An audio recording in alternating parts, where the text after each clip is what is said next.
Typology here, and I want to show you how I'm taking the DIY Bible tabs from Illustrated Faith and converting them on my Cricut in order to cut extra Bible tabs. Now, what you'll need to do first is convert the PDF file to a PNG file. You can do that through Adobe Illustrator or there's some websites that do that. Once you have it converted to a PNG, you'll want to find it on your design space, browse your images. I have mine saved right here on my desktop, super simple, and open it up. Now, I always save my images as complex images. It's just a habit, especially when working with printables. However, today we're not going to be making this sheet a printable. We're going to be making it a cut-only file. So once you have it on this screen, choose complex and hit continue.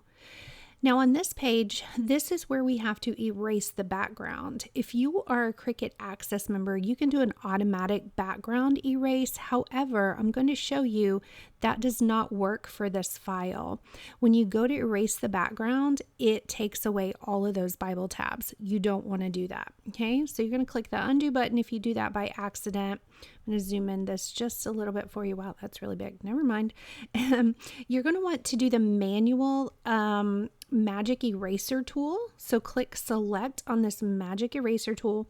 Click on this white space just outside of the tabs, and now you can see those tabs stay in place for you.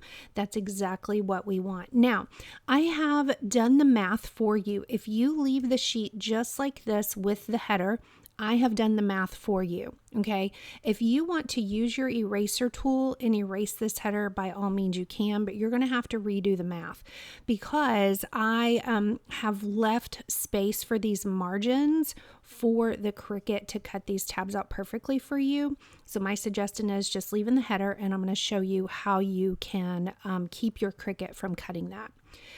Click apply and continue. Now, normally when I'm doing printables, I will click on this print then cut image. Well, we're not doing that. We don't want to print these tabs. We want our Cricut just to cut the image. We want it to cut just like this. This header doesn't matter for this project. We're going to cover this up. So you need to select cut image, make sure that's highlighted in green, and then upload it. Okay. Once it's uploaded, you're going to add it to your canvas, and because Cricut be crazy sometimes, it uploads it on mine over 40 inches large. Crazy, right? So I'm going to shrink it just a little bit, and then I'm going to give you the exact measurements in just a moment. But what we need to do, we don't want our Cricuts to cut out all of this. It's going to chew up the paper. It's going to take a long time.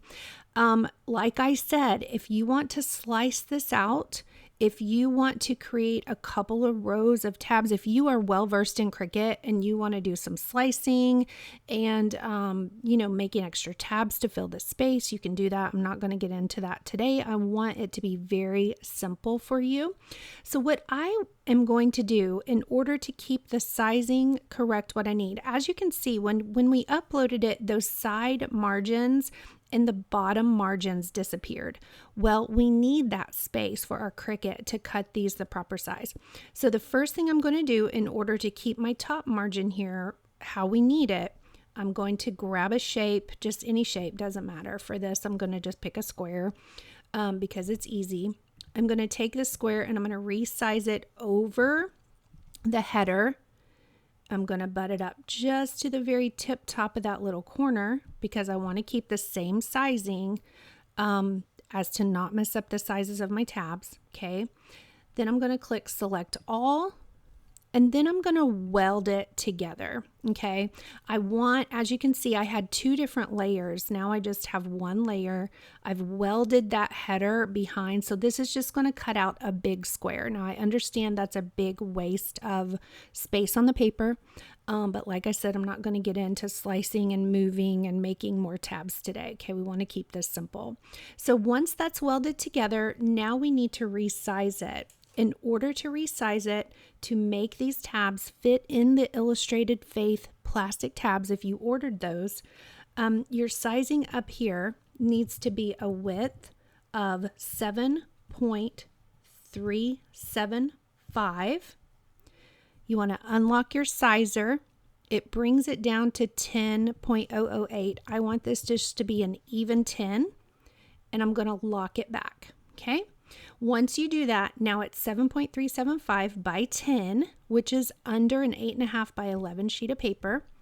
You'll click Make It, and this is how you'll lay your paper on your mat. Okay. So now, as you can see, you've got room for margin over here, and it's going to cut these tabs out perfectly. Now I'm doing mine on cardstock. You can do yours on whatever type of paper you want to use. If you want to use a scrapbook paper, that's really pretty, and then do some hand lettering over that. You can. I'm going to be stamping on mine. And so that's it. That's how you take your DIY Bible tabs and put them on your Cricut and make them a cut file instead of a printable. Once again, those measurements are 7.375 by 10. That's if you keep the header. If you're an advanced Cricut user and you want to take that header out and resize them yourself, please do that. I can't wait to see what you make.